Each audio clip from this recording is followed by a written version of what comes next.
What makes you feel the most vulnerable? What makes me feel most vulnerable? Can I tell you how I thought about this question? Yeah. Okay. Look there, though. So how I thought about this question was, I was like, what does the question really mean? Where does it come from? So I Googled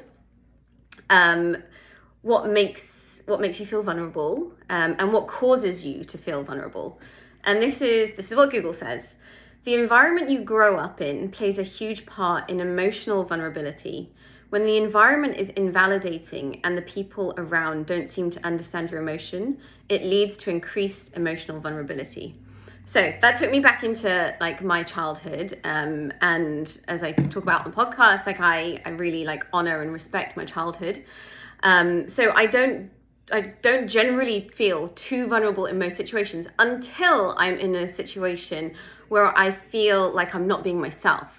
So I moved to the US 3 years ago, and I was meeting lots of new people personally, professionally, and I found myself in these rooms, big rooms with lots of people and lots of voices, and I felt like I was kind of going into my shell.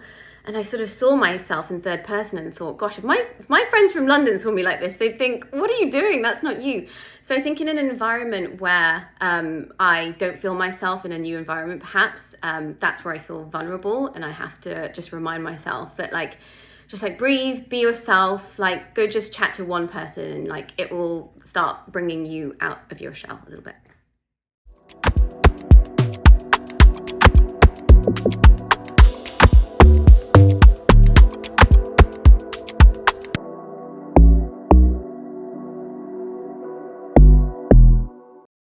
Okay, so intro, how have you been doing?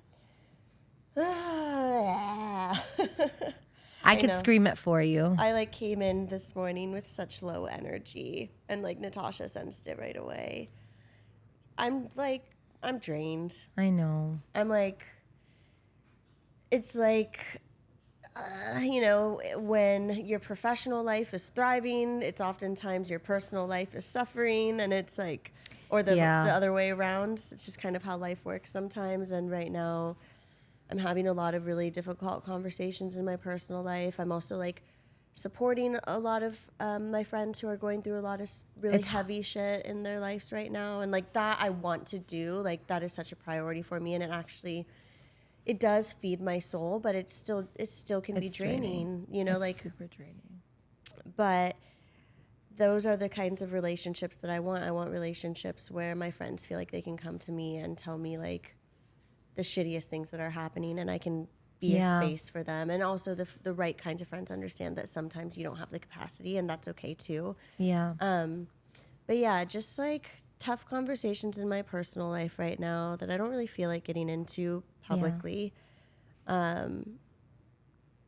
And it's just confusing and frustrating, and I'm just trying to remember that everything is temporary. Yeah. And what is meant to be will be, and even if it's difficult right now and it gets more difficult, and it's I just have to trust, because that's what the universe has continued to show me is some shit hits the fan, and then something else grows into something beautiful, and you're oh, that's why that happened. Exactly. So, it's hard though when you're in it to actually see that. Yeah. I get that. Yeah. Yeah. And have the patience not to just blow it up. Yeah. Have the patience to have hard conversations, and let yourself process and think about things, because it's so easy in relationships, it's so ezy in anything in life, jobs, to let the ego get the best of you and just be you know what, screw this. I'm no, I don't have time for that, whatever. And it's I'm just really challenging myself lately to be okay with discomfort in all of that. And yeah. I will say I'm really proud of you. No, I am. Can I tell you why? What? Because from the beginning of filming till now, every time we've done an intro, I've seen that you are trying to be more open and more vulnerable, and just be you really are making that effort. Yeah. Even if you're not doing it, thank you. You know, it's naturally coming out of you. Thanks. And it is so inspiring to see, because it's very hard to do what you're doing right now and talking about your personal life and talking about I want so bad. I want, people who are comfortable with it. I think people who can be comfortably vulnerable, which is something that I've just innately had in me my whole life. Yeah. And I'm so grateful for. It helps me so much. And so that's how I want to help other people, is like by sharing that part of me. So thank you. That means a lot. That's my whole intention, our whole intention with this podcast. I will say maybe that's also why that's happening, is so that you can be a voice for certain things, not to, talk about all your problems if you don't want to, but there's certain things that come up so that you can become even more of an empath to be able to help people who are going through that. So you're probably already just helping so many people. Well, thank you. I hope so. I mean, I don't by know. Being real. I just am like, if my energy's a little low, this is why. Aww, but no. I truly, after we finished filming, I was talking to Tanya, and the second she walked in, she was like, how are you? And I was like, honestly, kind of struggling to be a human today. Yeah. And that's the other thing I'm getting good at, is just being honest about where I'm at. And I don't want to make people feel uncomfortable, because I think being honest about how you are feeling does make people uncomfortable. I know, that's true. When I started to share my mental health struggles on my Instagram, I had people reaching out to me constantly, sincerely concerned, are you okay? Because it seems like a cry for help. Yeah. Because a lot of people don't do that unless it's a cry for help. That's true. But for me, I've actually gotten to a place where I have a full toolkit. I have my therapist, I have my healers, I have the people in my life that I go to for those things. Yeah. It's not a cry for help. It's just me really trying to be more honest and vulnerable and transparent in a very curated landscape. But yeah, I was very straightforward with her. I was just like, I'm just struggling to be a human today, but I'm so, I'm obviously so excited to do this. And then as soon as we wrapped, it's always this refresh energy where I do feel better. But, I caught myself a couple times when we were in conversation, just kind of thinking about the hard conversations I've been having lately in my personal life. And then I'm just like, oh, get out of your head, Yeah. But that's being human. Yeah, it really is. And what's also really important is looking at it because we're such overthinkers, both you and I feel like what happens sometimes is we tend to think everything is not about us, but we might be the problem. Right. So recognizing that, I think today was one of those moments where I was just like, I just want to be here to support you and know that it's not me, it's not her, it's not him, it's not anyone around, but what you're going through. So you also taught me something, because then I kept having to tell myself, just fucking relax, Natasha. It's not you. It's not, you know what I mean? Because you're worried about my low energy, and you're like, did I do something to impact? Yeah. And it's like, no, absolutely not. But exactly. I understand where you're coming from, because my head could go there too. It's like the people pleaser in recovery in us. It's super. It's also just the empath in you wanting to make someone feel better and wanting to fix it. Yeah. Oh my gosh. It's it's a really annoying problem that I can't get rid of. Yeah. And so it's almost teaching me to be like, okay, you can't help, can't do anything, can't make stupid jokes. Yeah. You can't wear pizza slut socks to make her laugh. I honestly, oh, you're so sweet. And that so is who you are. Trying it's to not bring working. people up. No, I know. Well, yeah. Would pizza whore work better? Yes. Well, that's what happens. This is what I said to you, I think, in another episode, and I've said it to you a couple times, but I really do think people who work on themselves and people who heal, you become the version of yourself that would have saved the old version of yourself. Yes, for sure. So when you see me struggling in the same way that you have in the past, not the same way, but you know what I mean? Yeah. You see someone down or not feeling good, you're like, oh, I've been there so many times. I just want to fix it for you because I know how painful that is. Yeah. And it's something that is so special about you, and I so appreciate it. And thank you. I love you. Being around you always makes me feel better, but it's just, sometimes I'm just drained. Yeah. I'm just drained. And it's fair to say that. It's fair for people to be like, okay, it's okay, I'm drained. Yeah.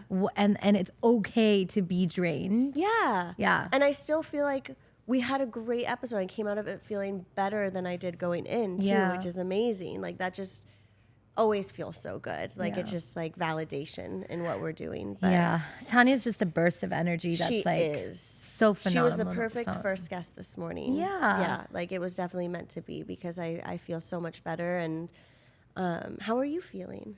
I'm okay. I'm also like burnt out. You're constantly. you're like going to New York Fashion Week. You have an event coming up. I'm And excited. like you were counting on having a little bit of downtime, and things have shifted.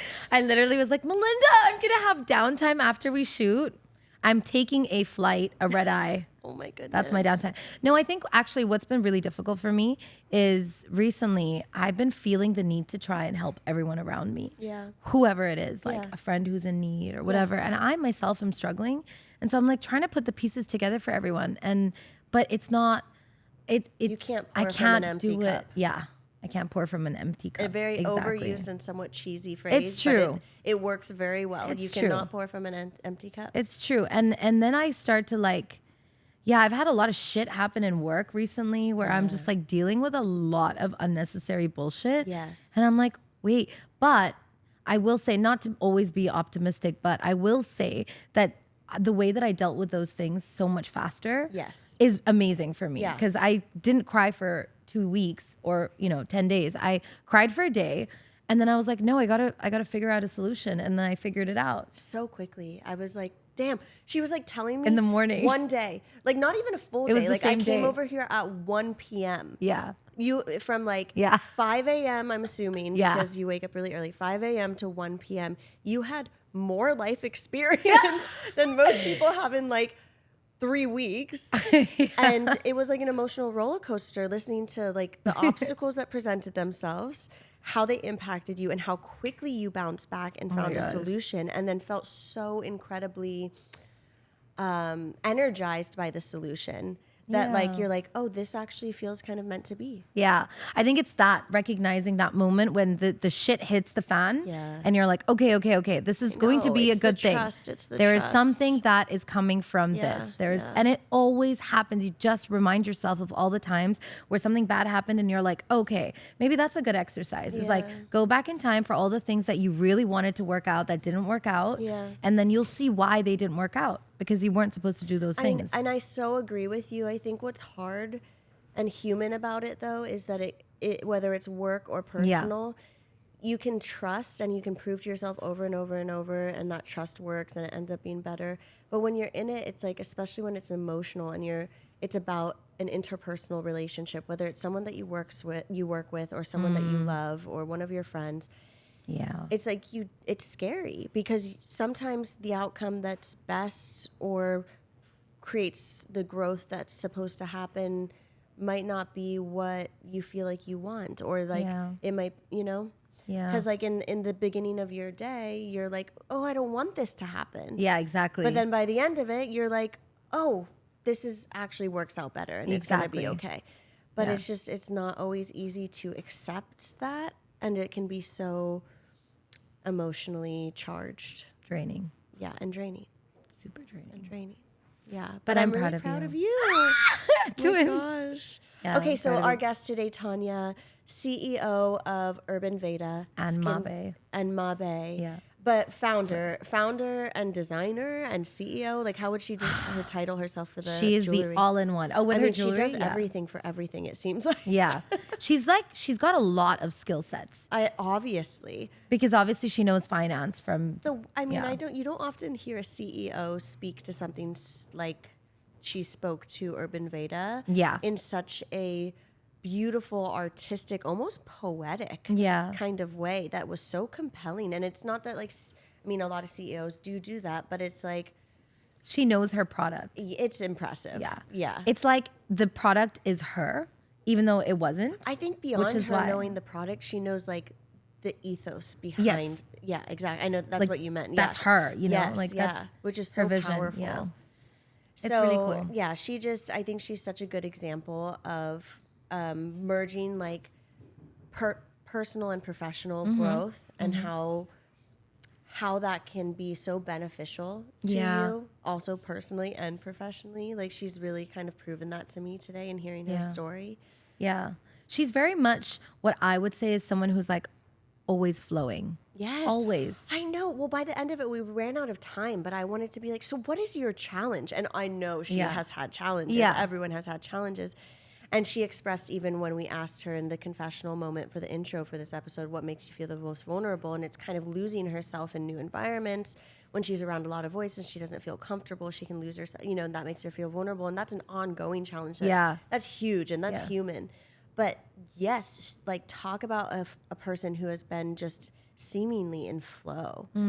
And super. Yeah. And the only time she really hasn't been in flow is when she hasn't been herself, is what I took out of it, right? Like when she's not herself. Yeah. Not just because I think when you're such a confident drama mate, like she studied drama in school, you'll learn all these things, all these things. When you're so confident like that, and then you suddenly become this little quiet person, that also can affect the way that you interact with everyone around you and the way that you portray yourself. Yes. So maybe that might have been a challenge. Yes. Might have to have her back for round 2.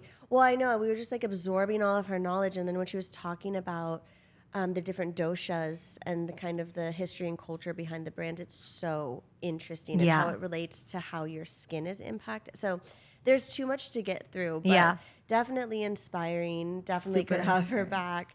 But let us know what you all think, and we hope you enjoy it. Yeah, we can't wait for you to listen to this. Yes. Yeah. Oh, we're wrapping up Already? It's been an hour. Wow. But you gave so much. What does wrap up knowledge. look like? Wrap up looks like you have to take your clothes off and you have to dance on the. Oh, excellent. Yeah. Good thing I've shaved. I feel like you'd be good with sound.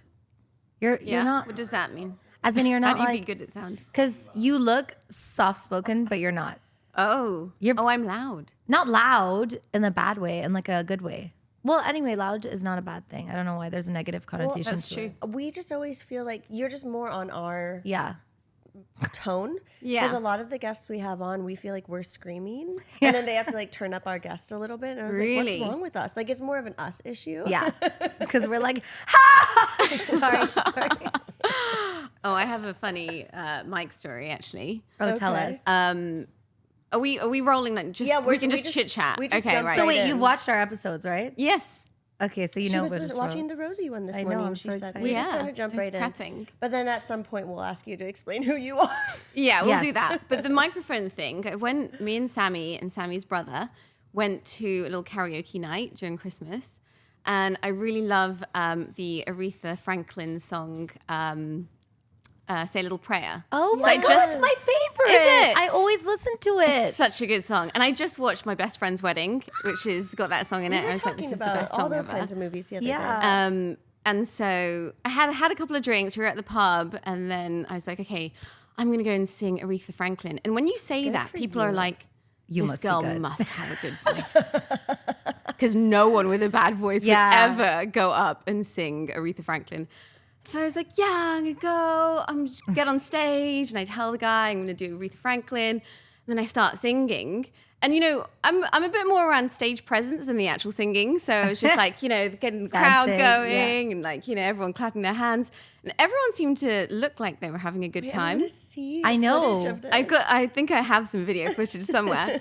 And then I look at Sammy, and Sammy's like laughing and looks like he's having a really good time. So it's like, okay, people are liking this. This is going really well. And then the song finishes. I run up to Sammy. I was like, how was it? Was it great? And he goes, as soon as you started singing, he turned your microphone down. So you were lips. You are one of us. That was like, but the crowd was loving it. And he was like, nope, they couldn't hear you sing at all. spoken like a true husband. Oh no. Nope. Oh, that's But the so important thing is you had a cool. great time. Yeah. He was like, people were enjoying it. You're gay up there. That's- So anyway. Wait, I love that. That is very cute. Also, that is my ideal dream date. Like that scene from the movie where she goes on stage and she like screams at the top of her lungs and sings. I'm like, that is something I truly want to do. Yeah. But I don't have the balls to do it. And I know you do. And I'm always inspired by that. Oh. Yeah, Yeah. I was gonna say just props to you for getting up there. I've done karaoke once, like properly by myself, because you know, going up there with a group and everyone's like, ugh, another group. Yeah. And I've done it once by myself, and I sang 50 Cent Candy Shop. Oh, nice. This is why we're friends. I feel like I just fell in love again. Wait, what? It was a scene. That is so good. That's something I would sing with. I know every Let's word. do It's it. like my party trick. I don't know why. Oh, so you weren't even reading. You just knew it. I mean, I used it to like aid me, probably just because I was a little nervous being up there too. But like, wow, we need That's to do baller. this That's so together good. because I also love rapping. It's my secret party trick too. I've seen you in the car. oh yeah, you were saying. I you don't know like how she to- does it. She just knows all the words. She likes to rap in different languages. Yeah. Do you have a good memory? not well. A decent memory. I remember what I want to remember. I feel like you're Selective superhuman. memory. You have a decent everything. Aw, thank you. Above average everything. Thank you. I appreciate that. Okay, well, on that note, let's just tell everyone who you are now because Sure. they're going to want to hear your voice. That's true. She's a singer. Yeah, this is where you can find me at the pub. Okay, so No. tell us a little bit about yourself. Where are you from? Yes, I'm Tanya. I'm originally from Birmingham, not Birmingham, Alabama, Birmingham, UK. Important. I actually didn't even know Exactly. that you were from Birmingham. You didn't? Birmingham. Birmingham. You don't have a Birmingham. Birmingham. Can you do the Birmingham. I could do the whole thing in my Birmingham accent. Oh, But I won't. But you won't. So I was born and brought up in Birmingham, which for anyone who doesn't know where Birmingham is, it's about an hour and a half north of London. Okay. And then I moved to London for university. I went to UCL. And then from there, I went on to work at Deloitte, very classic, went the kind of corporate route. And then 6 years later, that's when my life really started to change. What do tell. happened? So I was 6 years in at Deloitte, and I absolutely loved it. I thought, I started off in the graduate program. Really enjoyed like the team that I was in. I was doing crisis management and resilience. So I was Damn. helping like You enjoyed that? it sounds stressful. It was kind of fascinating. I'm just yeah, kidding. it was a bit stressful. It I was feel a lot like of that's late what you have to nights. do anyway as an entrepreneur, crisis management. Yeah, yeah, Some people exactly. thrive in those Yeah. situations. Yeah, Great exactly. skill. So it was a lot of like working with banks, working with different industries on how they would manage different kind of crises. Yeah. So everything from like cyber to, gosh, this is really like taking me back into my days. I love it. Like IT stuff, to physical outages, to, all sorts of things. Wow. And so I really enjoyed it. Loved the team. Got what I felt was like some really good, like strong grounding skills, how to like walk into a room of like 50 suits. Right. As a, little Indian girl. Yeah. And present, And so Wow. I think that's why like going up on stage to me is like kind of, Yeah. it's all part of that process of like learning how to be confident in a room of strangers. Yeah. And so I did that for 6 years. And then after 6 years, they sort of said, okay, do you want to go on to this like partner path? And I'd never thought about it before. And I was like, oh my God, absolutely not. I was like, I don't want to look Wow. back at the age of 80 and think I just worked at one place my entire life. And so that's when I realized, okay, I've got to go and do something else. Yeah, 6 years is a good amount of time Yeah. to be with a company. Yeah. And to also be offered the opportunity to be a partner or to be in that That's level. impressive. That's impressive. Yeah, you obviously made an impact there. Yeah. Yeah, no, I had a great time, and I think that things were going well. I think at that point I was like, I just saw my whole life. Yeah. But good for you for being able to turn that down because you worked your ass off. You get an offer like that. It would be really easy for someone to be like, well, Let's I do put all it. this Yeah. work in. Like, why wouldn't I? And you're like, no, I can tell this isn't my direction. Exactly. Good for yeah, you. that's exactly how I felt. Also, I feel like for most UCLers, that's like the dream, right? Yeah. Work at Deloitte and then become a partner. Are you kidding me? Yeah. Wow. Yeah. No, I think that the path is very exciting for many different people, but I grew up in a family full of entrepreneurs. And they always saw me as like, I was the only one who went to university, the only one who like got a corporate job. And so they were like, Tanya's the corporate one. Oh, she can't do business. And so she, they were like, we're the entrepreneurs, like you're doing something different in the family, and that's great. But it was also a little bit of like Limiting. a comment of Yeah. like, Yeah. well, I could do business if I Yeah. want to do business. Yeah, Let's don't see. limit me. Yeah, exactly. I love it. I hadn't proven anything at that point though, so I didn't actually know if I could do it or not. But I was curious, and I knew at that point that all my family were in different businesses, and I knew I wanted to do something in the world of like physical touch, be able to like, product based. I wanted to, after so many years of doing things, talking about things in theory, I wanted to do things that were actually real. Yeah. There's and a lot so- of that in corporate, right? You talk a lot about a lot of things, but because you have to stay in your lane, you don't really get to make anything happen all the time. Exactly. Yeah, Like, you're creating the strategy and then you're handing it off, and you're never actually doing you're like, the actual I operational want part. to see this come to fruition, and I want to be the one that does it. I get that from 10 years in corporate. Exactly. Yeah. Yeah, so it's somewhat unfulfilling then, isn't it? Because you want to really like be in the action. You want to like be operational. Yeah. So then I went on a trip with my husband, and we did this Ikigai method. Was he your husband at the time? He was my boyfriend at the time. Okay. Yeah. And Sammy. I love Ikigai, just by the way. Yeah. He introduced me to that idea. And so do you want to explain a little bit of Ikigai? Let's see if I can explain it and not butcher it. But Ikigai is this Japanese concept of how to live a happy life. And you basically have like a Venn diagram. And if I remember correctly, the Venn diagram is what you're good at, so what your skills are, what you're interested in. So one is like, what am I capable of? Another one is more around like, what am I interested in? What kind of industries? Like, what are my aspirational like ideas? And then what's there in the market that fits that? And then in the middle of this Venn diagram is essentially what you should try to be doing. Like your purpose. Your purpose. Yeah. Okay. So I did that, and then I realized that I wanted to do something either in food or in skincare. So gender agnostic, but something within those two areas. So then I start going out to the market with my CV, and I'm just not getting any response from anyone. Obviously, even though I had like 6 years of Deloitte under my belt, why do they want me in a skincare brand? Like, obviously, there's people who have, who've come from university, who've done that and have experience. So I found it really difficult. And then I remember someone telling me, you should just talk to people around you. You don't need to keep this in, start speaking to everyone. Yeah. And that was like the very first time I really understood what networking really is. Networking is, blurring the lines between professional and personal, and like going out there and just like talking about what you do, what your interests are. Do you know anyone? Can you introduce me to anyone? Yeah. What Natasha came out of the womb doing. Yeah, exactly. I just pictured Absolutely natural. I just pictured myself going like, "Hello, should I connect you?" Yes, master connector. Yeah. So I'm very good. visual, so I literally visualized saw it. myself coming out of my mother, going like, "Doctor, you should meet this." You should meet my mom. She's right here. She's single. She's gonna be single soon.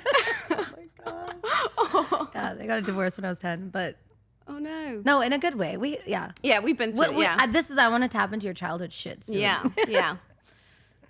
So where Yes. are we in this very long No story one of was life? responding to your CV in No the one skincare responding. world. Right. So then I started speaking to the people around me. Funny enough, I spoke to my brother. My brother's a designer. My brother had been working with this guy for like a decade as a designer. And he said, this guy's just like, he's got this skincare brand. He has a food background. And I was like, that's so strange. Food and skincare. Yeah. That's bizarre. Synchronicities. Synchronicity, yeah. And he said he's just created this brand, but I think he's looking for his team. He's looking for the people to join him. You should go and meet him. And so I met him. His name is Tanya Myers Shah. He is my mentor and he's a brilliant, brilliant person. Been working with him now for over 8 years. And so we met at a trade show.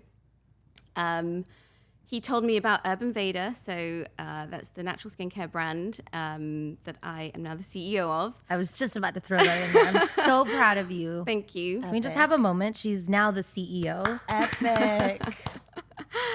And so we met, and he told me all about this brand. It's an Ayurvedic inspired brand, so it really spoke to like my heritage and my background.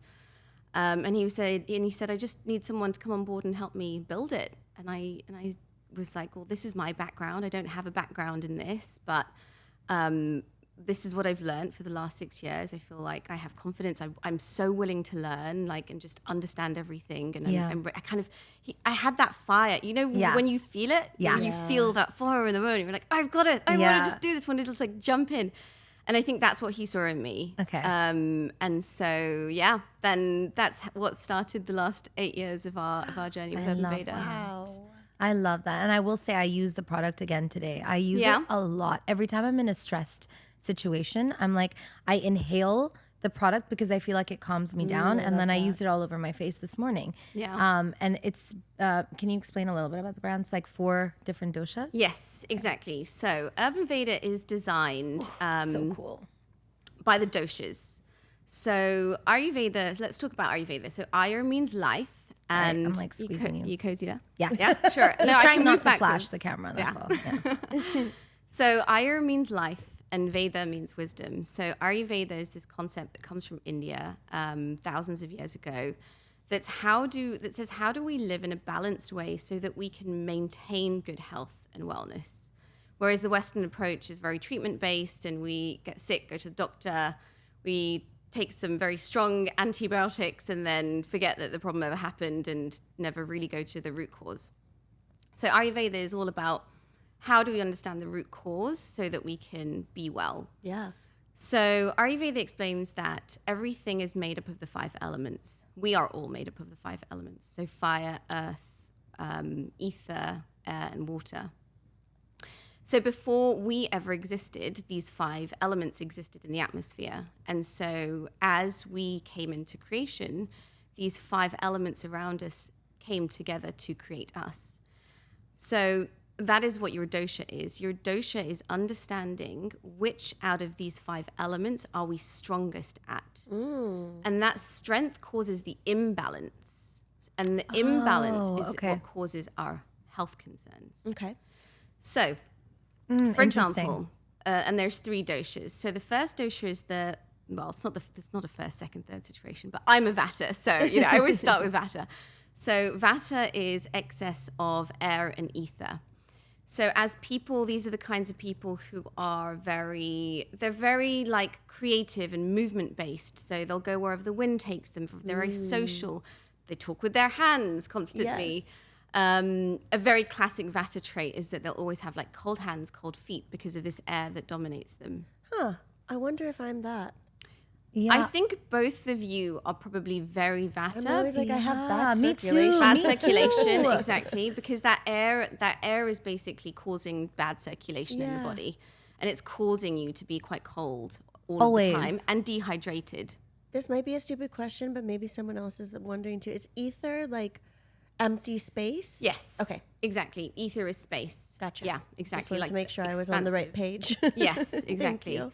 So that's what a Vata classic traits are of a Vata. When they're out of balance, they can get a little like disorganized because they've got so many things going on. Yes. They sleep definitely. badly because they're like definitely me. 1,000 things are going through their mind constantly. Like check.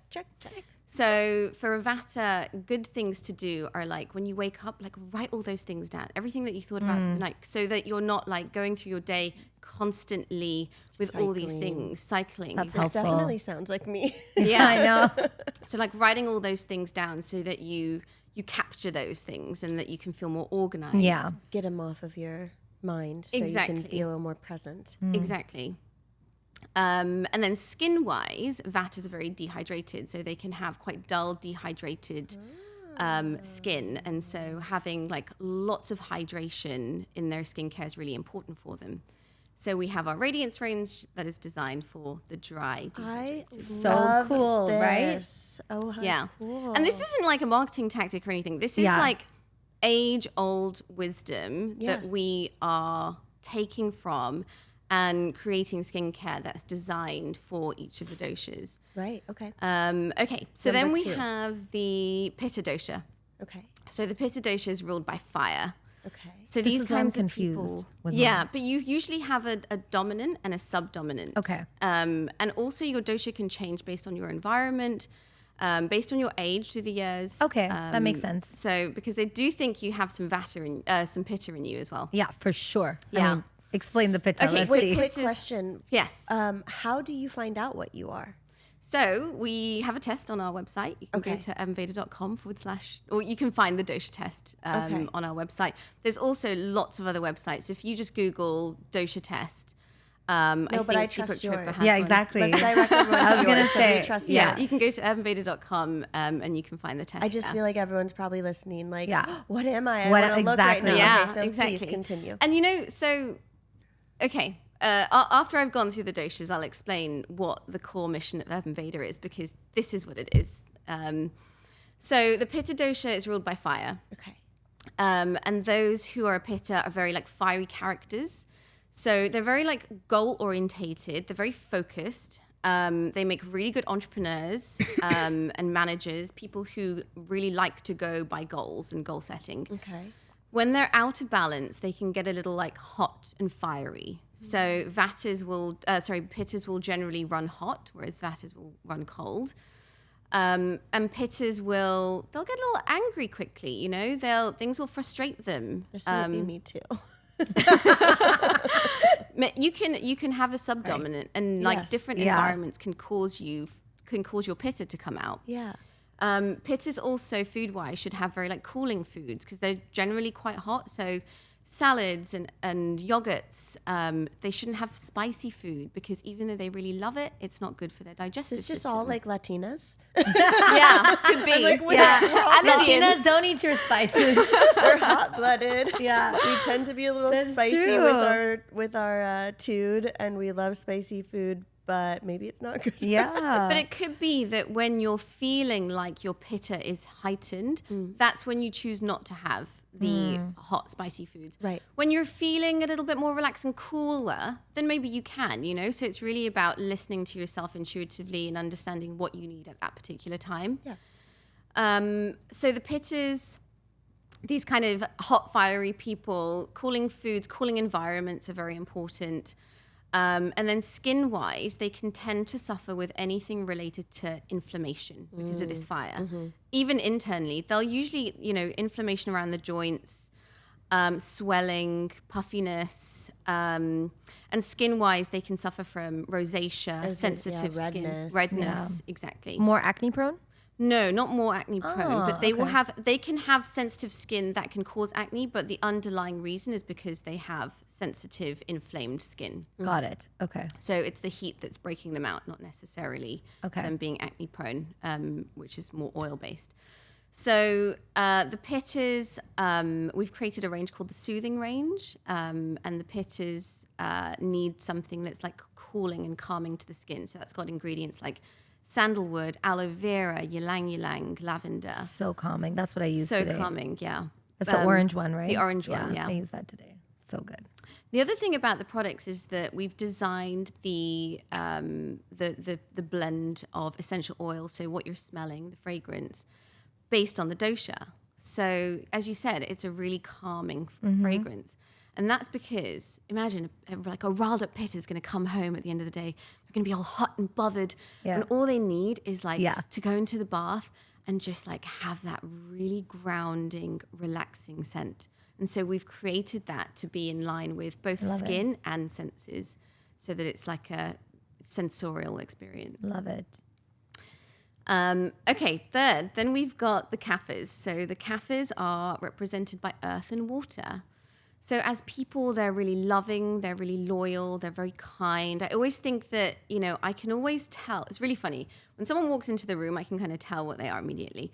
When they walk into the room and I shake their hand and they're cold, they're a Vata. They walk into the room, like, you know, and they're, first thing they do is they're taking all their clothes off. They're like, oh my God, you know, they're just like unlayering. Like, you can that's tell. a Pitta.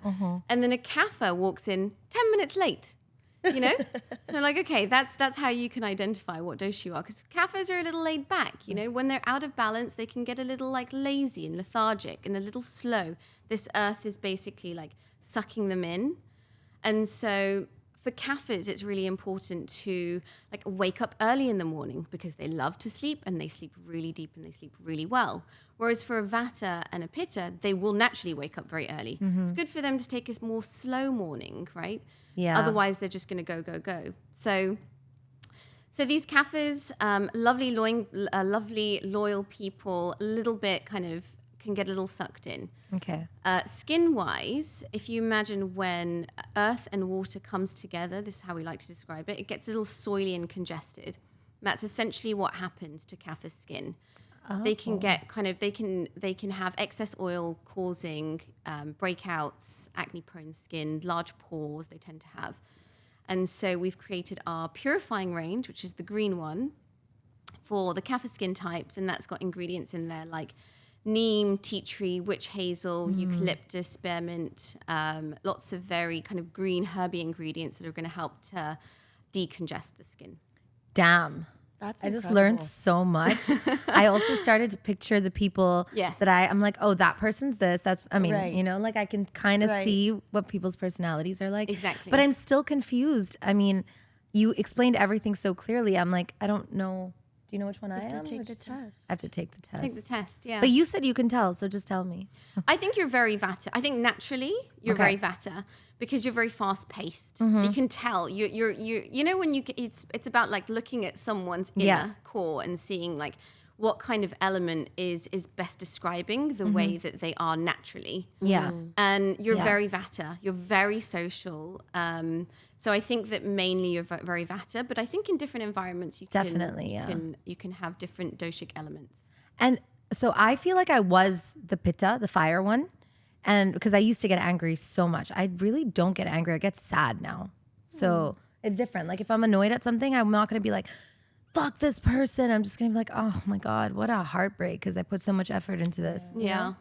I just feel bad. So can it change over time as It can change, yeah, and it can change based on your environment because your environment is those external elements that are changing your inner elements as well. So through the seasons that they can change, you know, you always feel like you need to change up your skincare depending on the season. So yeah, it can definitely change, but you definitely have one core doshic type.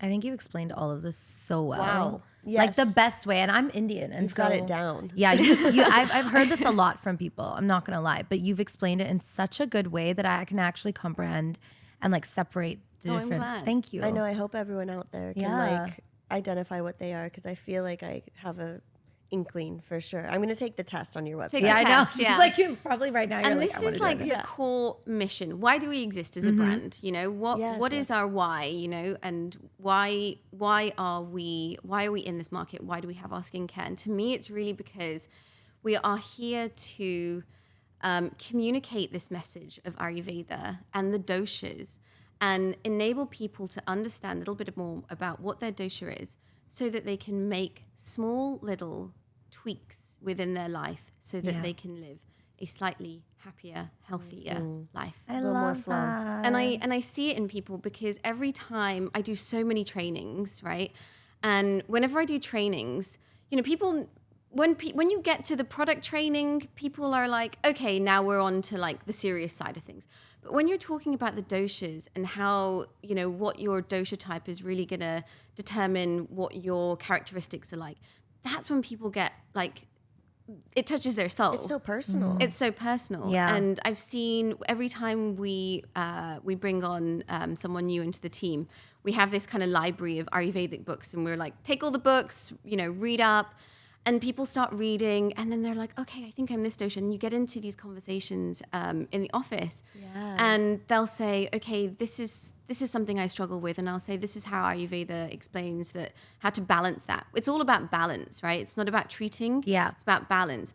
And so I've seen everyone in the team come in, learn, and then all make these small little changes. Wow. And I'm So like, cool. that's the most beautiful thing. That's That's really so cool. And that also creates the kind of culture in a work setting that I think is probably really healthy, and a lot of brands are starting to like tap into a bit more. Like, let's talk about our vulnerabilities in a professional setting more, so that we can connect and not be so like, you know, butting heads. We can understand the context of one another, and your brand ethos kind of facilitates that innately, which is amazing. Okay, so now tell me or us actually about your journey. Like tell me about your childhood. Tell me about you. A family of entrepreneurs. Yeah. That's a lot Yeah. of pressure. Yeah, a lot of pressure. So actually, growing up was really wonderful. I lived in quite a big household. My mum, my dad, my brother, my aunt, my uncle, my aunt's husband. Wow. Wow, all under the same roof. All under the same roof, yeah. So it was quite like a fun, busy household. And there's a lot of love. Honestly, I have to like pay homage to and like honor my like formative years of like 0 till 10, because I feel like we were in a very like, happy, lively, social household. And I'm forever grateful to that, because I feel like there's a lot of things that come up in your later years that can be caused because of not feeling that love. Yeah. So even though my parents got divorced when I was 10,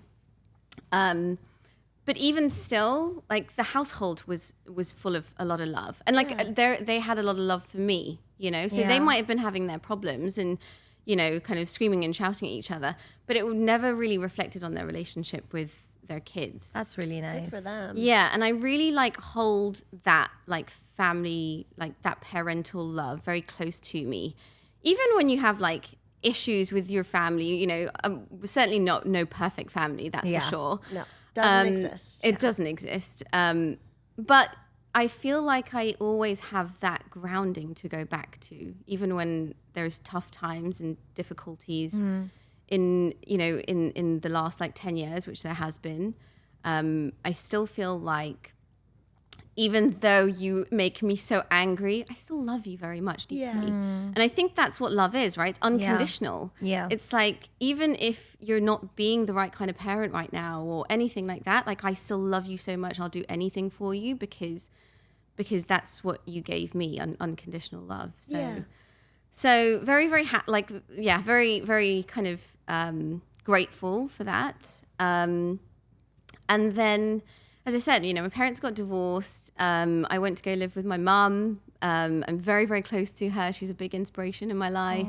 She's a fashion designer. And she's a fashion designer. Love Yeah. that. And actually, she's the reason why I created. I have a little jewelry business. It's not a little. It's so cool. It's on her ears. And it's amazing. I can't like stop staring at them. I know. Oh, They're yay. so So cool. beautiful. Thank you. So you're CEO of 2 companies? Yes, I'm the founder of MAABAE. MAABAE is my jewelry brand that I created a year ago. You know, I created it because I moved to the US 3 years ago, and I created it because after building a skincare brand, after a while, it's not creative every single day. You know, I'm in the weeds. You know, you probably know this as well. It's like, if we're fixing things in the back end, we are going to the warehouses. You know, it's not always like the beauty of creating every single day when you're so many years into it.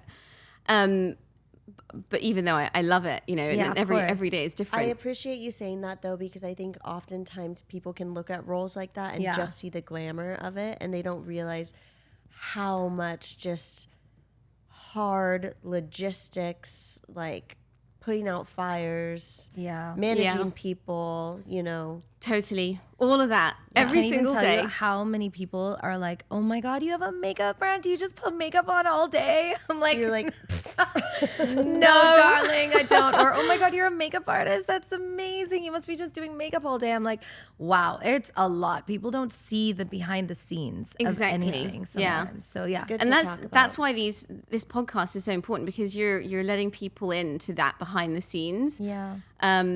And so 3 years ago I moved to the US with my husband and started meeting all these amazing people. Everyone here does like this and this and this, and it kind of like reignited that creative spirit for me.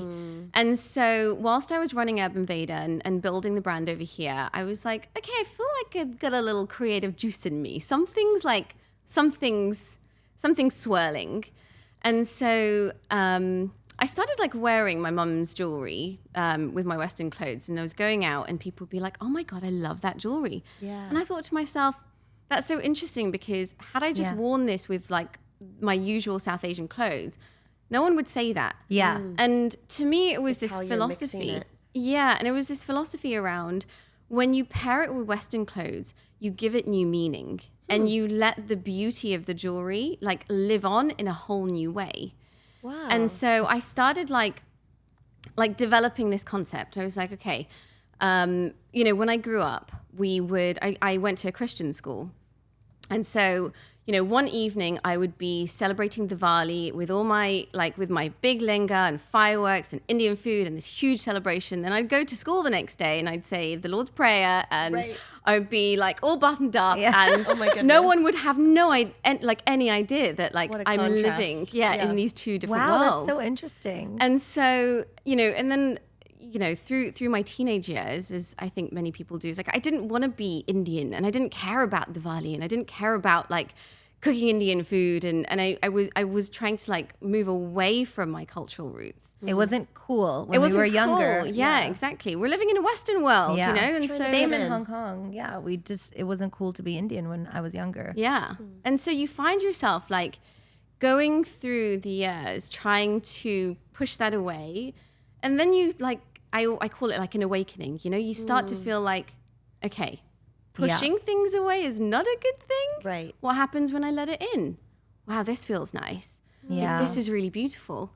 And so, I married someone who wasn't from my background and culture, and he was definitely a whole reason why I started connecting back to my roots. He'd be let's celebrate Diwali together. And I was oh, interesting. So now we have a Diwali party every year. And cool. That's really cute. And I was coming back to my roots. And then, when I moved here and started wearing this Indian jewelry, I was this feels good. This feels like a coming together of both my East and Western sides, a blend. And I always give this analogy of how our South Asian clothes live in one particular part of the wardrobe. Every South Asian girl's okay, yeah, I know that part. It's up there. Yes, exactly. It's in that box over there. It's in that little, that little translucent zip. Oh my those gosh. zip things. That little trunk thing. Yeah, we all have one. Exactly. So it lives in that part of the wardrobe, and then you've got all your Western clothes, and they live in the rest of your wardrobe. I was what if you unzip it and you let them meet? And you let them flirt with each other a little bit. And you let them talk to each other. What happens? And actually, that's how MAABAE was created, is letting those two worlds meet. I love that. What a cool way of storytelling. And you're the best representation, because she's literally always doing that. You're and I love it. It's two. you can wear, and LA's the style here is more minimalist and it's chic.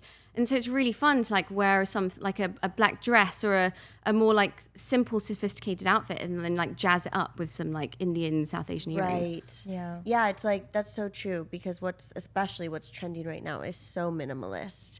And exactly. It seems everything is so intricate and so thoughtfully designed when it comes to Indian jewelry and clothing. Totally. Yeah. And the design of it is I focused really on oxidized silver, which is quite different. I feel otherwise. Is that what the earrings are? Yeah, exactly. Oxidized silver is silver that you leave out, and so it turns sort of black and dullish. Yes, I love it. So you get That's this really nice cool. muted silver color. Yeah. The kind of the heritage and the backstory of the jewelry is from these nomadic tribes. So there's these nomadic tribes in Rajasthan, and they lived in these pastoral communities, and so they would travel around constantly, and they would have everything on them, and so their form of wealth was their silver that they carried and jewelry, and so they would wear all their jewelry on them all at one time. And so we have this idea of stacked jewelry, but they're actually stacked full of beautiful silver, because they're wearing everything because they're always on the move. Right. I didn't know that. That's so interesting. Okay. Yeah, and so that's where the kind of the heritage of the jewelry comes from, is taking this the beauty of these pastoral traditional communities of Rajasthan. And creating jewelry pieces that are using the concept of the silver, and then merging them with our kind of Western world.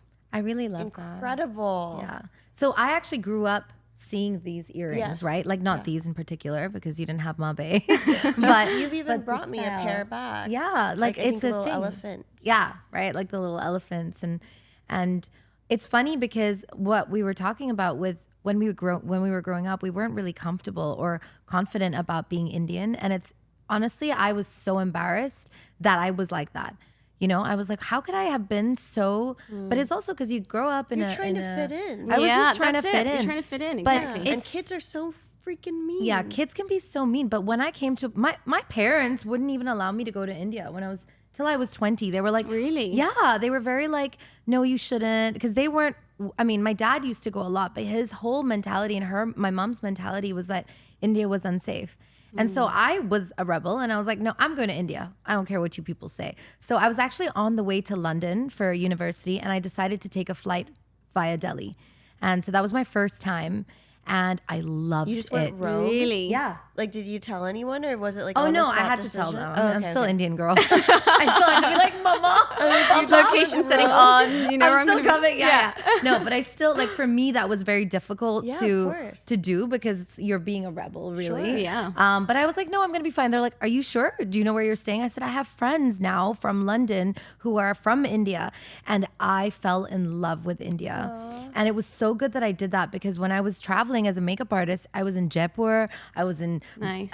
Ahmedabad, like all these random cities that I never thought I would go to. And these earrings would always be, or the jewelry was always the most prominent thing. Yeah. And I was always attracted to it, but I didn't know how to pair it with the Western kind of vibe. And so that's why I keep saying every time I see you, I'm like, you're such a cool representation of what it's like for Indians in the Western world and what people should aspire to look like. And it's really about styling as well. Yeah. You know, jewelry isn't just like going to a product page and just seeing that one piece of jewelry. It's like showing people how you can style it with different things. And so that's, you know, a big part of the brand as well. It's like showing how you can style these pieces. Yeah. I will say you inspired me. She gave me a beautiful piece, and I'm more of a gold user. I use everything gold. So she gave me this beautiful, like, it's polki, right? Was it a polki set? Yep, Like kundan, a uncut. Basically, it's like can you explain polki? Yeah, kundan, it's kundan and polki. Kundan and polki. So the style, it's like a very, very old traditional style of jewelry. And usually we actually use recycled glass, but it can be stone. And then it is outlined in gold. And so it's a very, very beautiful style. It's like very elegant. And yeah, just like an old traditional style of jewelry. And I copied you. I wore it with a blazer to an event, and I had my like Indian touch, and I was so proud because everyone was like, oh my God. And I was like, it's my friend's brand. It's my friend's brand. But also the fact that I had this Indian representation in LA in a suit, in a boss outfit, it was such a good feeling. And so That's got to be healing some inner child shit. yeah, you definitely healed. So you healed my inner child shit with your necklace. No pressure. Thank you. But that's exactly the feeling. I'm so glad you felt that way because it's like it's a coming together. And I think that the brand, it's not just for South Asian people. It's for anyone who's ever felt that way, who's ever felt like that divide between one part of themselves and another, and that awakening moment in life where you're like, I can be both, you know, and I can represent both. Yeah. You're and like I can speaking to my soul right Yeah. now. Have you felt that way? Well, it just, what you're saying translates to so many things, like whether it's a cultural aspect of how you were brought up, or like I had what I would call an awakening during the pandemic that started my clairvoyance journey and like just changed everything for me. And I tell people, I'm like, I feel like I'm only like 25% of who I was before the pandemic, because of that timing and what I went through during that time with my mental health and just the clairvoyance. And it was truly an awakening. And it's hard not to be like, oh, I'm done with who that person was. Right. But I want to honor who that person was, and I want to merge both of them. And so like what you're expressing does translate to so many things and so many experiences in people's lives. And it can be cultural for me too. My dad is Cuban, and learning about and embracing that culture the first time I went to Cuba was like a life-changing experience to me. I somehow like started to feel more complete in just physically having been there. So yeah, I think it's really special that you're creating something from your own heritage and from your own culture that is so personal, but you're doing it in a way that you can share it with others. And I feel welcome to sharing it with you, because your ethos behind it is really just all about, it's all good. Like it can all come together. Embrace I can it all. come together with you. The old me can come together with me. Like, it's really That's beautiful. exactly it. I love that. Yeah, because the old you never goes away, you know, and it's honoring it and bringing it all together. Yeah. Absolutely. How powerful. I know, you're such a powerful human, you know? No, Do you know I this? mean, Yeah. no, I have a lot of feelings, you know, Yeah. and I think that like I have a lot of feelings, and that's where you should start things from, you know. Yeah. I have this feeling, and I have this concept and this philosophy, Yeah. and this is the thing that transpires out of that, but everything like comes down to that philosophy. The feeling. Yeah. Were you ever nervous? Or, you know, you've always been, I mean, from what I'm gathering is that you've been confident from your Deloitte days, or that helped you become confident. Were you confident always growing up? I think most of the time, actually. So my mum, growing up, she had a school of Asian performing arts. She's done loads of different things. You know, she's serial entrepreneur. She's done so many different things.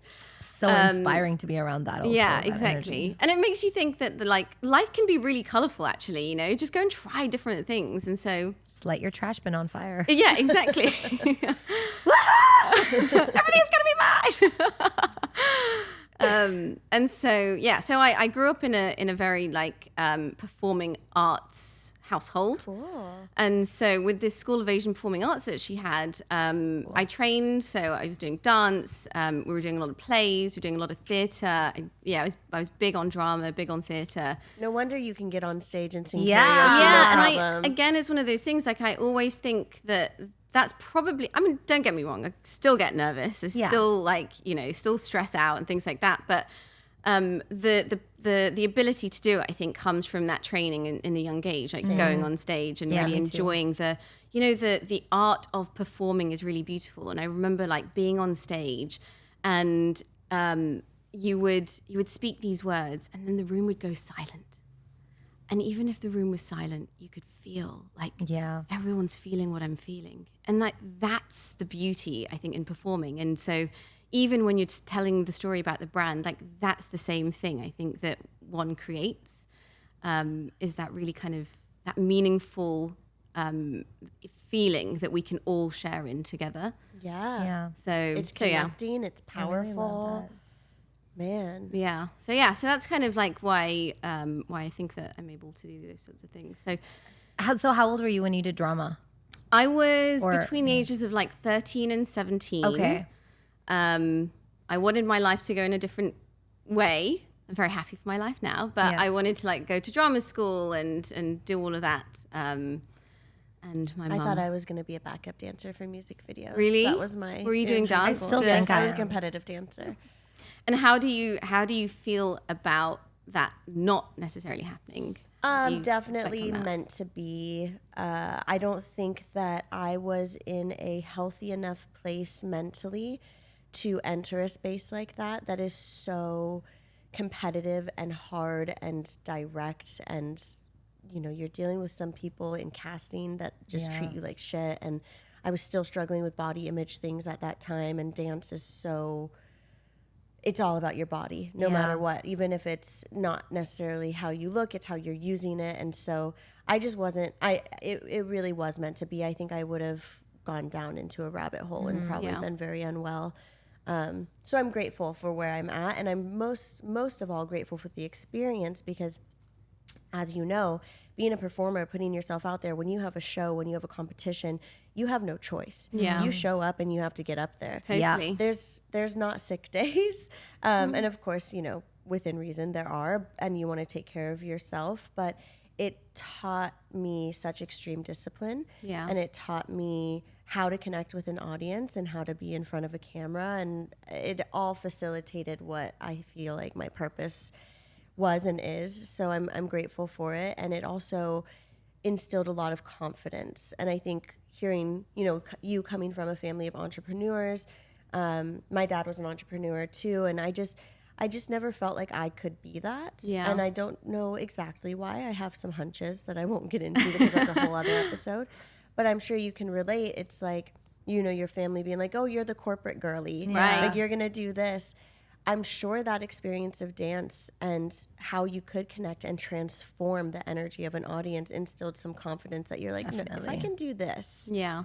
I can probably do this. Exactly. Yeah. I think that we have that sort of shared experience, of Definitely. life could have gone a different way. And I think that when you get to this stage, you start to make meaning out of it all. You're like, everything is part of the story. Yeah. Everything is actually like, Oh, for sure. It didn't end up going to drama Served a school. purpose. It served a purpose. Yeah. Is that where you're at with it too? Totally. Then I take it. Yeah, totally. Yeah. I never look back. I think that obviously at the time I was like, no, I want to go to drama school. Because I loved it so much. Pour But so much. And when you're in dance or theater or sports or whatever, especially anything like competitive or on that professional level at a young age, yeah. it feels like your entire world. I mean, Totally. I was going to school full time, but then dancing like up to 25 hours a week. My weekends were competitions. Yeah. I was traveling. Like, it's your whole life. It is your whole and life. when you're a kid, that's all you see. Exactly. And then when you suddenly decide, or it gets decided for you that like that's not going to be your life, Yeah. you're like, well, what am I supposed to do? What do I fall back on? But it builds resilience, and you fight through, and you find a way, and you do something else, and I think it's all part of the journey. And it's so funny because at that age, I remember coming out of dance and then starting to shift my goals into fashion. Like, I was going to go to Fashion Institute and all this, and people are like, well, what do you want to be when you grow up? Like, what do you want to do? And it's like, I get so frustrated with that question. I try really hard not to ask younger people that question, or people that I mentor that question. Yeah, that's because great. Yeah. you don't know what exists. Right. That's so true. Like, it's good to vision, like, what kind of life do you want? Like, what kind of work do you want to do? Is it with people? Is it on a computer? Is it with your hands? But to get specific, is it close to I never knew the beauty director role for Sephora even Exactly. existed. Yeah, exactly. I couldn't have imagined that if I tried. Yeah. Yeah. I think Here you're I so am, and right. it's amazing, Yeah. I remember when I was leaving for university, and I was at home with my mum, and she was like, okay, I just want to ask you, she's like, you're going to leave home. I know you're not going to come back. She was like, I know you're not going to be one of those girls. You're just not going to come back. You're not going to, I just don't think you're going to come back. You're just going to go, and you're going to be gone forever. And she was like, so you're leaving the home. And it was a big thing for her, you're leaving the home. Obviously, like, single parent means that she's alone as well. So she asked me, I think she asked me such a beautiful question. Now, just hearing you say the question that maybe many people do get asked. She didn't ask me that. She asked me, who do you want to be in leaving this house? What kind of person do you want to be? Great mom. Yeah. It was very deep, and like really made me think, like, whilst I'm ambitious, I wasn't like, oh, I want to go and be a millionaire and do this and do that. It wasn't ambitious like at that time around that sort of stuff. I was like, I just want to be content. I want to be able to find a life for myself where I can... Smart kid. I know. Yeah, That's I definitely don't know. not what I said. I was like, I just want to be able to maintain good, like, balance, and because I know that life is going to have these peaks and troughs, but like maintaining that sense of like contentment, Right. and always coming back to that is really important. We were talking about this. It's like people seek happiness and they think they need happiness every day. It's not life. It's being able to be content and be at ease with the ups and downs and roll with it. Exactly. Yeah. To get over shit quicker. Yes. And just and be with able it. to flow. Yeah. Yeah, The flow exactly. states. Let it all flow, but like always come back to that inner self and like that sense of contentment. So you've always been like that? Seems like I you think grew. so. Yeah, that's She amazing. ended up like writing a line of poetry based on it, and then I got that tattooed on my back. And Oh my gosh. I like always, I always like kind of special. come back to that. That's so cute. What is the I need to line? see it. So it's in Sanskrit, and it says Moksh Man Mantar, Moksh Man Mandir. And moksh is the idea that you break out of the circle of life and you find that contentment. And so it says moksh is my mantra, like my prayer. Moksha is my mandir. Moksha is my temple. And it's really nice because it's alliteration. It's all in M's. So as she said that, it's like, perfect. Oh my Let's God. go. I'm going to get I that tattooed on me. love that. Wow. So, yeah. That's so freaking cool. You've lived such a cool life. I mean, No, already, like so many cool things. And it's also aligned, like your skincare brand and your jewelry brand are so aligned. Yeah. I've been thinking about that Yeah. recently because the skincare is, it's taking these Ayurvedic concepts and modernizing them for the Western world. And then my jewelry is sort of doing something similar. Exactly. And that is my personal philosophy. And so Yeah. it's like, okay, this feels good. Everything is coming together here. And also it probably came from, I always say this, is like, all the things that you end up doing in your, like for me, when I graduated university, I was working for a company that wrote scripts for infomercials. And I was creating, like I was writing as seen on TV products. Oh my gosh. And I was writing wow. scripts for them. I was hiring videographers, directors, editors, everything. Basically stuff that I use in my day-to-day life right now. You're producing. Yes, I was. But then I was also doing the makeup for it, for the models. I was also creating bruises for products that were supposed to heal bruises. Oh my And gosh. I didn't know I was going to be a makeup artist at that time, but it was all these little things that I needed to learn those Right. tools to be able to become the person that I am today. Yeah. It all leads And I up. feel like all these random little jobs that you end up doing, when you look back at it, and I feel like when you are a little more evolved, I'm not saying I'm fully evolved, but I feel like I'm getting to a point where I am. You've had lots of ahas lately. So many ahas, and I'm like, oh, that's why that happened. Even if it's a really horrible thing. Yeah. I'm like, that's why, because I needed to become this person today. Anyway, it was so nice talking to you and getting so much knowledge. I feel like I've downloaded so much from you, and I want to take this damn test now. I'm like on a mission to find out what I am. Yeah. Then we'll have a whole session on what our dosha is and what really that means love for it. us. It's just so beautiful how I think in the beauty space, people are starting to really merge internal Do you guys beauty. want to laugh? Akash trying to sneak back. Dude, why did he have to walk backwards? Did he Was he walking back to He's so dramatic. He's like, here's what's not going to Yeah, make exactly. this strange. Because I told him, I'm like, do not interrupt. wish I would have seen If I that. I went would have backwards, no one will know. He walked backwards, then he looked at the door, and he opened. It's like a cartoon moment. Oh my Yeah, gosh. you don't have that issue when you walk forwards. You can you know where it is. You could have literally. He's so dramatic. That is hilarious. Oh my gosh. He like tries to open the door with his butt. That is something he would do. Anyway, sorry. No, I was saying I think it's really cool how I've been observing in the beauty space how we are really making an effort and brands are really making an effort to look at beauty from an internal place.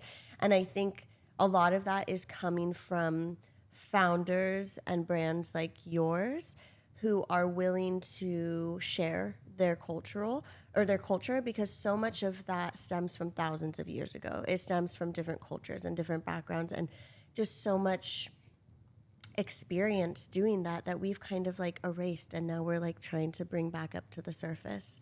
And so thank you for sharing that, like, and creating a space for that. It's refreshing. Well, thank you so much for having me. Of course. and Where being can able people to- find you? Yeah. People can find Urban Veda online, so urbanveda.com. You can also find us on ulta.com, and in a number of different like health food stores, and then MAABAE you can find online. Amazing. Please support MAABAE and Urban Veda because they're both phenomenal brands, and and tell me what I you use think. both. So Yeah. excited. Thanks so much for having me, guys. Thank you for being here. course. Thanks for the knowledge. Yeah. Now we'll so much film your fun. little confessional moment. Yes. Yay. Are you, yeah. So you weren't even nervous, even a little bit. You killed it. Really? Yeah, dude. You speak really well. You Yeah. should know Really? this. Yeah. Okay. Yes. You should do more speaking things because Is you're this your very first good. podcast? Yeah. You could do this in your That's sleep. so Bro, you are nervous. so good. You don't Really? need to ever worry. We just filmed Yes. with Tanya, and she is amazing. She's so phenomenal. Her energy is so nice. You know, when I first met her, I was like, I didn't think she would be as like ballsy and as much of a risk taker She's as very she soft is. spoken, Super, and very yeah. calm to be around. And then you're like, oh damn, no, like you put yourself out there, like yeah. She's a little wild child, It's you cool. know, and It's I cool. love that about her. It's very cool. And she's a very genuine friend. I've just met her recently, and so since I met her, I was like, I want this chick to be on our podcast because she's just such a good human. Yeah, I can tell. Yeah. I mean, just in the few times I've had conversations with her, the way that she supported us and like listened to all of our episodes, given us like such thoughtful feedback, and just hearing her and her ethos and how like, yes. She's just wow. She's like inspiring as Yeah. a human, and just the fact that she's bridging the two Western and bringing parts of India to life, like that to me is remarkable because it's something I grew up not being comfortable with, you know, and I was always the girl who'd be like, oh my God, let's do Diwali. And people would make fun of me because I had like I didn't have an Indian accent. And then when I would say it in school in Hong Kong, they'd be like, what is she even saying, you know? Ugh. But it's like you couldn't fit in anywhere. Yeah. Like no matter how hard you try, you're not enough this, you're not enough that. Yeah. And I think what she explained in this episode was really great because she kind of goes through like the idea of not even having to fit in, but creating your own version of what you think is comfortable and what makes you happy. Merging your worlds and creating your own, which is often what like the most successful people do. And then they get to share that. It's so true. And make a lot of money off of it. Yeah, exactly. Because it's an incredible business. Yeah. Like what she has. It's so really cool. awesome. Yeah. We're really excited, honestly, for you guys to watch this. The washer and dryer in the background, if you all hear that. Can you hear it? I don't know if the mics will pick up on I didn't it, think but the if you mics do, that's the washer and dryer. I love that we film at home and that know. we're just like have visitors. I know. It's like Sometimes you're we here have a with little, us. it's always like the fun little guests like Akash. Yeah. Well, and we're not being perfectionists about this. That's the whole point. Yeah. So I like it. It's Yeah, me real. too. It's raw. Me too. Like this episode, I hope that you all really enjoyed it. I did. I loved it. Yeah. And it. we'll see you all next time. See you. Bye.